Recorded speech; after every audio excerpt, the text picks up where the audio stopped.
कालू कौवा और गोरी कौवी नाश्ता करके बैठे हुए थे कि दरवाजे पर दस्तक होती है। कालू कौवा दरवाजा खोलता है। रानो चिड़िया तुम आओ, अंदर आओ। रानो चिड़िया घर के अंदर जाती है। कालू और गोरी, मेरे बेटे ने स्कूल में टॉप किया है, मैं मिठाई लाई हूँ आपके लिए। वाह, गुलाब जामुन। अभी नाश्ता करने के बाद मेरा दिल कोई मीठी चीज खाने को कर रहा था। बधाई हो रानो चिड़िया, कुकू बहुत मेहनती है, मुझे पहले ही पता था कि वो इस साल भी टॉप करेगा। कुकू के टॉप करने की खुशी में आज रात मैंने अपने घर में सब पक्षियों की दावत रखी है। आप दोनों मेरे घर जरूर आना। हाँ हाँ रानो, हम जरूर आएंगे। फिर रानो चिड़िया तोते के पास जाती है, फिर कबूतर के पास और फिर बुलबुल के पास भी जाती है। रानो बहन, ये भी कोई कहने की बात हुई। मैं तो कब से इंतजार कर रही थी कि कुकू की पोजीशन आए और तुम हमारी दावत करो।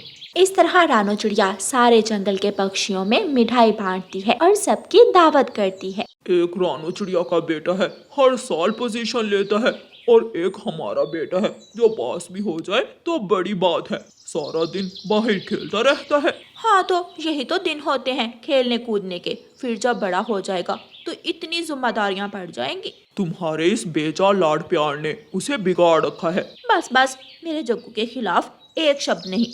वैसे भी उनके स्कूल का टीचर रानो को जानता है, तभी तो रानो के बेटे को हर साल फर्स्ट ले आता है। और ये बात तुम्हें जरूर जग्गू ने ही बताई होगी। अच्छा बस बस, मेरा दिमाग ना चाटो। मैं पार्टी पर जाने के लिए अपनी साड़ी इस्त्री करने लगी हूँ। मैं अभी सोने लगा हूँ, शाम को मुझे जगा देना।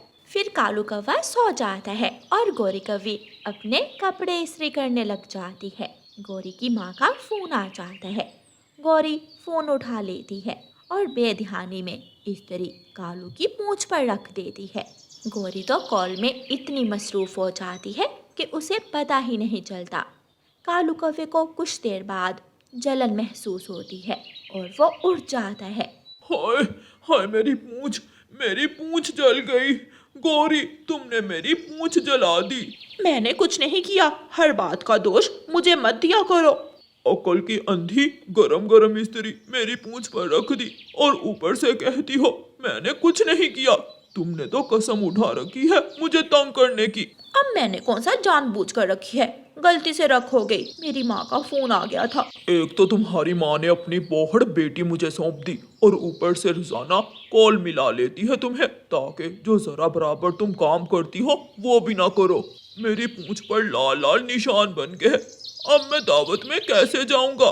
तो तुम रहने दो, मैं चली जाती हूँ। ताकि सारा पिज्जा अकेले हड़प कर जाओ। जग्गू भी खेलकर अपने घर आ जाता है। आ गया हमारा नालायक बेटा, तुमने तो अपना रिजल्ट हमें बताया नहीं। उधर वो कुकू फर्स्ट भी आ गया है। पापा, वो जो टीचर है हमारे स्कूल का, वो कुकू को। चुप चुप करो, मुझे ये फजूल कहानी सुनाने की जरूरत नहीं है। अपनी माँ को तो तुम बेवकूफ बना ही लेते हो, लेकिन मैं तुम्हारी इन झूठी कहानियों में नहीं आऊंगा। मम्मा, ये पापा इतने गुस्से में क्यों है? बेटा, मुझसे इनकी पूंछ जल गई और रानो चिड़िया ने सबको शाम दावत पर बुलाया है, इसलिए ज्यादा गुस्सा कर रहे हैं। अरे बस इतनी सी बात, मैं अभी कागज की पूंछ बना देता हूँ। वो आप पापा की जली पूंछ के ऊपर लगा दीजिएगा, किसी को पता भी नहीं चलेगा। ये देखो, तुम्हारा बेटा तुम्हारा कितना ख्याल रखता है, और एक तुम हो हर वक्त इसको डांटते रहते हो। फिर जग्गू कागज की पूंछ बना लेता है और कालू की जली पूंछ के ऊपर लगा देता है। बेटा जग्गू, तुम नहीं चलोगे हमारे साथ दावत में? नहीं मम्मा, वहाँ पर सब मेरा रिजल्ट पूछेंगे और मेरा मजाक उड़ाएंगे। मैं तुम्हारे हिस्से का पिज्जा घर ले आऊंगी। ये लो, मेरा फोन ले लो, अपनी पसंद की कोई वीडियो देख लेना। फिर गोरी कौवी और कालू कौवा पार्टी के लिए रानो चिड़िया के घर चले जाते हैं। रानो चिड़िया ने बहुत अच्छे से अपना घर सजाया हुआ था। हर तरफ गुब्बारे और फूल थे। एक बड़े से कालीन पर पिज्जा बॉक्स पड़े थे और एक बड़ा सा केक पड़ा था। इतनी देर क्यों लगा दी कालू और गोरी आप दोनों ने? मुझे तो लगा आप दोनों नहीं आओगे। अरे, हम क्यों नहीं आएंगे? कुकू हमारा भी तो बेटा है। अगर वो फर्स्ट आए तो हमें भी उतनी ही खुशी होगी जितनी के अपने जग्गू के फर्स्ट आने पर। जग्गू कहाँ है? उसको साथ लेकर क्यों नहीं आए? जग्गू को मैंने दोपहर को मार्केट भेज दिया था। तुम्हें तो पता है मार्केट कितनी दूर है। उड़ उड़ कर उसके पंख थक गए थे, इसलिए वो घर पर ही है। अच्छा चले, कोई बात नहीं, उसका पिज्जा आप अपने साथ घर ले जाइएगा। कुकू अपनी मम्मा के पास आता है। मम्मा, गोरी आंटी झूठ बोल रही है। जग्गू तो सारा दिन छोटे मिट्ठू के साथ खेलता रहा है। वो मुझसे जलता है, इसलिए मेरी पार्टी में नहीं आया। बेटे, मुझे पता है, पर आपको ऐसे नहीं बोलना चाहिए कि वो आपसे जलता है। बच्चों को ऐसी बातें नहीं करनी चाहिए और बड़ों की बातें छुपकर नहीं सुननी चाहिए। ओके मम्मा, मैं आइंदा ख्याल रखूंगा। गौरी, पीछे से देखो, मेरी पूंछ ठीक से जुड़ी हुई है। हाँ कालू, देखो किसी को पता भी नहीं चला। देखा मेरे बेटे की होशियारी। हाँ, उसके दिमाग में तुम्हारी ही तरह 2 नंबर ख्याल ही आते हैं। फिर खाना खुल जाता है और सब पक्षी एक जगह बैठकर पिज्जा खाते हैं। वाह रानो, पिज्जा तो बहुत मजे का है। कहाँ से मंगवाया? मंगवाया नहीं, खुद बनाया है। दोनों माँ बेटा ही बहुत मेहनती और अक्लमंद हैं। फिर आखिर में सब केक काटते हैं। कुकू कालू से कहता है, कालू अंकल, सब मेरे लिए गिफ्ट लाए हैं, आप क्यों नहीं कुछ लाए? कुकू बेटा, ऐसे नहीं कहते। कालू और गोरी वहाँ से जाने लगते हैं। मैं कालू अंकल से गिफ्ट लिए बिना तो इन्हें नहीं जाने दूंगा। कुकू पीछे जाकर कालू की पूंछ खींच लेता है और कालू की नकली कागज की पूंछ उतर जाती है और असली घायल पूंछ को सब देख लेते हैं। कालू, तुमने सारी पार्टी नकली पूंछ लगाई हुई थी, ये तो बच्चों के काम है। सब कालू पर हंसने लग जाते हैं। सॉरी कालू अंकल, मेरी वजह से सब आप पर हंसे। कुकू जल्दी से अंदर जाता है और दवा लेकर बाहर आता है। ये दवा आप अपनी पूंछ पर लगा ले। मैं तो आपसे गिफ्ट लेने के लिए आपको रोकना चाहता था और ये सब हो गया। कोई बात नहीं बेटा, मैं अगली बार आपका गिफ्ट जरूर लेकर आऊंगा। फिर वो सब मिलकर केक खाते हैं। प्यारे दोस्तों, इस कहानी को लाइक, अपने दोस्तों के साथ शेयर और चैनल को सब्सक्राइब करना बिल्कुल मत भूलना। आपका धन्यवाद। ऐ ऊपर वाले, अगर मुझे इतने ही दुख देने थे तो तूने मुझे पैदा ही क्यों किया था? तेज हवा, कहर की बारिश और ऐसे मौसम में मेरे पति ने मुझे घर से निकाल दिया। माँ, क्या अब हम मर जाएंगी? नहीं, मैं हूँ ना, मैं मर जाऊंगी, लेकिन मैं अपनी बेटी को कुछ नहीं होने दूंगी। मैं रक्षा करूंगी अपनी बेटी की। तभी वहाँ एक हरा तोता आ जाता है। रानू चिड़िया, पास वाले जंगल में मेला लगा हुआ है। अगर किसी तरह तुम वहाँ चली जाओ तो वहाँ तुम्हें कोई ना कोई काम धंधा मिल जाएगा, जिससे तुम अपनी बेटी का पेट भर सकती हो। शुक्रिया तोते भैया, मुझे नई राह दिखाने के लिए। मैं अपनी बेटी की खातिर कुछ भी कर सकती हूँ। माँ चिड़िया अपनी बेटी को अपने सीने से बांधकर तेज हवा और बारिश में उड़ती है। अपने घोंसले में बैठी बुलबुल चिड़िया को जाता हुआ देखकर दुखी हो जाती है। बच्चों, देखो वो माँ चिड़िया अपने बच्चों की खातिर कैसे खराब मौसम में भी उड़ रही है। बुलबुल माँ अपने बच्चों से कहती है। माँ चिड़िया किसी भी तरह दूसरे जंगल पहुँच जाती है। जंगल में मेला तो लगा हुआ था, लेकिन बारिश की वजह से वहाँ कोई भी पक्षी नहीं था। बड़ा झूला, नाव झूला और सर्कस सभी जगहों पर वीरानी थी। रानो चिड़िया निराश होकर एक पानी पूरी की रेहड़ी के नीचे बैठ जाती है। एक बूढ़ी चिड़िया जो बारिश के पानी से बचने के लिए एक छपरे के नीचे बैठी हुई थी, वो चिड़िया को देखती है और उसे आवाज देती है। चिड़िया, चिड़िया रानी, यहाँ आओ, मेरी बात सुनो। चिड़िया बेटी, वो बूढ़ी माँ मुझे बुला रही हैं, मैं उनकी बात सुनकर आती हूँ, आप यहाँ ही बैठी रहो। रानो चिड़िया बूढ़ी माँ के पास चली जाती है।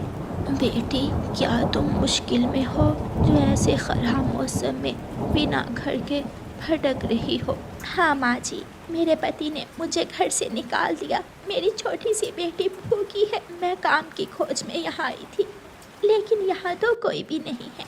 बेटी, वो पानी पूरी का ठेला मेरा है।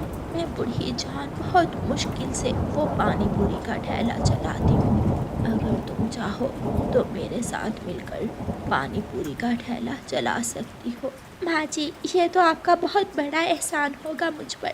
मेरे साथ मेरे घर चलो और जब बारिश रुकेगी तो जंगल में सभी पक्षी लौट आएंगे, मेला फिर से सज जाएगा। चिड़िया बहुत खुश होती है और अपनी बेटी को साथ लेकर उस बूढ़ी माँ के साथ उसके घर चली जाती है। रसोई में आटा पड़ा है, बेटी आटा लो, गूंथ लो, खुद भी खाओ, अपनी बेटी को भी दो और मुझे भी एक रोटी बना देना। माँ जी, मैं अभी रोटी बनाती हूँ। रानो चिड़िया चूल्हे में आग जलाती है और रोटी बनाती है। कई दिनों बाद रानो चिड़िया और उसकी बेटी ने जी भर कर खाना खाया था। दूसरे दिन बारिश रुक जाती है और मौसम साफ हो जाता है। रानू चिड़िया पानी पूरी का ठेला लेकर मेले में पहुंच जाती है। गुड़िया भी अपनी मम्मा के साथ थी। गुड़िया बेटी, हम मेहनत से काम करेंगी और हमें जरूर कामयाबी मिलेगी। रानू चिड़िया पानी पूरी बेच रही थी कि वहाँ एक कौवा और कौवी आ जाते हैं। चिड़िया, तुम कौन हो? ये पानी पूरी का ठेला तो एक बूढ़ी चिड़िया का था। हाँ, लेकिन आज से ये पानी पूरी का ठेला मैं ही चलाया करूँगी। चलो जल्दी से 2 प्लेट पानी पूरी लगा दो। रानू चिड़िया 2 प्लेट पानी पूरी लगाकर कौवे और कौवी को दे देती है। कौवा और कौवी मजे मजे से पानी पूरी खाते हैं। जाकर बूढ़ी माँ को बता देना कि गोरी और कालू कौवा आए थे। लेकिन पानी पूरी के पैसे तो दे दे। हम बूढ़ी माँ से हर रोज फ्री में पानी पूरी खाते हैं, कहा ना? जाकर हमारा बता देना। चिड़िया चुप कर जाती है और शाम को घर जाकर बूढ़ी चिड़िया माँ को बताती है। माँ जी, एक कौवा और कौवी आए थे, वो पानी पूरी खाकर पैसे दिए बिना ही चले गए। हाँ बेटी, वो कौवा और कौवी बहुत बुरे हैं, वो मुझे मारते हैं। अगर मैं फ्री में पानी पूरी ना दूं तो वो मेरा पानी पूरी का ठेला गिरा देते थे। इसलिए तुम भी उन कौवों से लड़ाई मत करना। माँ जी, हम मेहनत से काम करते हैं, मैं तो ऐसे कौवों को फ्री में कुछ नहीं दूंगी, मैं देख लूंगी उन कौवों को, आप चिंता ना करें। फिर दूसरे दिन रानू चिड़िया जब पानी पूरी का ठेला लगाती है तो अपने ठेले के नीचे एक लाठी लाकर रख लेती है। सभी पक्षी शौक से पानी पूरी खा रहे थे। मेला लगा हुआ था, कुछ पक्षी झूले ले रहे थे। कौवी और कौवा हर रोज की तरह सुबह सुबह ही आ जाते हैं। चिड़िया चिड़िया, बता दिया था ना उस बूढ़ी माँ को। हाँ, बता दिया था। तो फिर जल्दी से 2 प्लेट लगाओ पानी पूरी की। मिर्ची ज्यादा या कम? मम्मा, कौवे अंकल को मिर्ची ज्यादा ही पसंद है। मम्मा चिड़िया ठेले के नीचे से लाठी निकालती है और कौवे की दुम पर मारती है। कौवा तो काएं काएं करता हुआ वहाँ से भाग जाता है, लेकिन गोरी कौवी पकड़ी जाती है। चिड़िया लाठी मार मार कर गोरी कौवी को उल्लू बना देती है। चिड़िया, छोड़ दो, हमें छोड़ दो प्लीज। मैं कभी भी दोबारा मुफ्त में पानी पूरी खाने नहीं आऊंगी। भाग जाओ यहाँ से, तेरे बाप का माल है ना जो फ्री में पानी पूरी दूं तुम्हें। कौवी आंटी, 1 प्लेट और खाओगी पानी पूरी की? ये सुनकर गोरी कौवी तुरंत वहाँ से भाग जाती है और दोनों माँ बेटी रानू चिड़िया और गुड़िया हंसने लग जाती हैं। प्यारे दोस्तों, इस कहानी को लाइक, अपने दोस्तों के साथ शेयर और चैनल को सब्सक्राइब करना बिल्कुल मत भूलना। आपका धन्यवाद। कालू कौवा रानू चिड़िया का पड़ोसी था। वो चिड़िया का दोस्त तो था, लेकिन फिर भी कभी कभी रानू चिड़िया के साथ धोखा करने से बाज ना आता था। एक दिन चिड़िया कालू कौवे से कहती है, कालू कौवे, सुना है पास वाले जंगल में एक आमों का बाग है। उस बाग का मालिक एक चील है और उस चील ने अपने बाग से सारे आम तोड़ लिए हैं। आ मेरे साथ चलो, हम चील के बाग से आम ढूंढ कर ले आते हैं। हाँ हाँ, कल मुझे तोता मिला था, वो भी चील के बाग से आम ढूंढ कर लाया था। ऐसे कालू कौवा और रानू चिड़िया दूसरे जंगल चले जाते हैं। अपने बाग के पास चील बैठी हुई थी। चिड़िया चील से पूछती है, चील चील, क्या आपने अपने बाग से आम तोड़ लिए हैं? हाँ, मैंने अपने बाग से सारे आम तोड़ लिए हैं। चील दी, हमारा आम खाने को दिल कर रहा था, क्या हम आपके बाग में छूटे हुए आम ढूंढ लें? जो भी आता है उसे जरूर कोई ना कोई आम मिल ही जाता है। जाए, आप भी मेरे आम के पेड़ों से पत्तों में छुपे हुए आम ढूंढ ले। कौवा और चिड़िया खुश हो जाते हैं और चील के बाग में चले जाते हैं। वो एक पेड़ से दूसरे पेड़ तक जाते हैं, लेकिन अभी तक उन्हें एक आम नहीं मिला था। कौवे भैया, मैं इन पेड़ों में देखती हूँ और आप दूसरी की तार में जाकर देखें। अगर मुझे आम मिला तो मैं आपको बता दूंगा। और अगर मुझे मिला तो मैं भी आपको बताऊंगी। चिड़िया एक दिशा में जाती है और कौवा दूसरी दिशा में। रानू चिड़िया को एक छोटे आम के पेड़ के पत्तों में छुपा हुआ एक आम मिल जाता है। चिड़िया शोर मचाती है, कौवे कौवे भैया, मिल गया, मुझे एक आम मिल गया। कौवा भागा भागा वहाँ आता है। ये आम तो पूरी तरह पका हुआ है, इसकी खुशबू दूर से मैं महसूस कर सकता हूँ। कौवे भैया, हम इस आम को इसी पेड़ पर लगा रहने दें और आम ढूंढते हैं और जाते हुए इसे तोड़ लेंगे। हाँ, और फिर नदी किनारे बैठकर आराम से मिलकर आम खाएंगे। दोनों दोबारा पेड़ों से आम ढूंढने लग जाते हैं। कौवा मुड़कर दोबारा वहाँ आता है। वो चिड़िया को दूर जाती हुई देख रहा था। कौवा तुरंत वो आम तोड़ता है और खा लेता है। मेरा पेट तो गया भर। कौवा चला जाता है और दोबारा आम ढूंढने लग जाता है। थकी हारी चिड़िया वापस आती है। कौवे भैया, मुझे तो और कोई आम नहीं मिला है। मुझे भी कोई आम नहीं मिला। तो ठीक है, हम वही आम जो मैंने देखा था वो तोड़कर ले जाते हैं और नदी किनारे बैठकर आधा आधा खा लेंगे। चिड़िया जब उस छोटे पेड़ के पास जाती है तो उस पर आम नहीं था। अरे, वो आम कहाँ गया? कौवे, कौवे भैया, वो आम कहाँ गया? शायद हम भूल रहे हैं, वो कोई और पेड़ था। नहीं, मुझे अच्छी तरह याद है, ये वही पेड़ है जिस पर मैंने आम देखा था। तो फिर मुझे पूरा विश्वास है कि वो आम कोई तोता तोड़ कर ले गया होगा। तभी रानो चिड़िया की नजर कौवे की चोंच पर जाती है। कौवे भैया, तुम्हारी चोंच पर आम का गूदा लगा हुआ है। वो मुझे एक सड़ा हुआ आम नीचे गिरा मिला था। मैंने 2 चोंचें उस पर मारी थी। वो दोनों वहाँ से चले जाते हैं। कौवे ने तो आम खाकर अपना पेट भर लिया था, लेकिन चिड़िया अभी भूखी थी। कौवे भैया, भूखे तो आप भी होंगे, चलो कहीं से दाना ही ढूंढ कर खा लें। भूख तो है, लेकिन अब मैं थक गया हूँ। कौवा वहाँ से चला जाता है और चिड़िया दूसरी तरफ दाना ढूंढने चली जाती है। चिड़िया को 2 दाने मिलते हैं। एक दाना चिड़िया खुद खा लेती है। मेरा दोस्त कौवा भी भूखा होगा, ये एक दाना मैं कौवे को दे आती हूँ। ऐसे सोचकर रानो चिड़िया दूसरा दाना लेकर कौवे के घर की तरफ उड़ती है। कालू कहते हैं मुझे, कालू। मैंने चिड़िया का ढूंढा हुआ आम खा लिया और चिड़िया को पता ही नहीं चला। चिड़िया कौवे को खुद की बढ़ैया करते हुए सुन लेती है। कौवे के बच्चे, कल से मैं भी तुम्हारे साथ दाना लेने नहीं जाऊंगी, अकेले ही जाना तुम भी दाना लेने। चिड़िया जो दाना कौवे के लिए लाई थी वो दाना अपने घर ले जाती है और घर जाकर वो दाना खा लेती है। दूसरे दिन कालू कौवा उड़ता है और चिड़िया के पास जाता है। चिड़िया चिड़िया, चलो दाना लेने चले। नहीं, आज से मैं अपना दाना अकेली लेने जाया करूंगी। लेकिन रानो चिड़िया, तुम जानती हो मुझे तो दाना ढूंढना आता ही नहीं। अगर दाना ढूंढना नहीं आता तो दूसरों को धोखा देना आता है तुम्हें। क्या मतलब? लेकिन चिड़िया वहाँ से चली जाती है। चिड़िया जंगल जाती है और अपना दाना ढूंढकर खा लेती है और रात के लिए दाना ढूंढने आगे बढ़ती है। कौवा आलसी था, उसे पता ही नहीं था दाना कहाँ से मिलेगा। वो पेड़ पेड़ उड़ता फिर रहा था, लेकिन अभी तक उसे एक भी दाना नहीं मिला था। वो कबूतर से पूछता है, कबूतर कबूतर, दाना कहाँ से मिलेगा? बच्चे नहीं हो तुम जो हम तुम्हें बताएं कि दाना कहाँ से मिलेगा। मेहनत करो और सीखो दाना कहाँ से मिलेगा। कौवा शाम तक घूमता है और फिर भूख का मारा हुआ चिड़िया के पास चला जाता है। चिड़िया चिड़िया, मैं जानता हूँ आप मुझसे क्यों नाराज हो, मुझे माफ कर दो। माँ कसम, दोबारा कभी भी अकेले अकेले आम नहीं खाऊंगा। मैं भूखा हूँ, मुझे दाना दे दो। कौवे भैया, जो दूसरों को धोखा देता है, झूठ बोलता है, वो अपना विश्वास खो देता है। चलो मेरे साथ, मैं बताती हूँ आपको कि दाना कैसे ढूंढते हैं।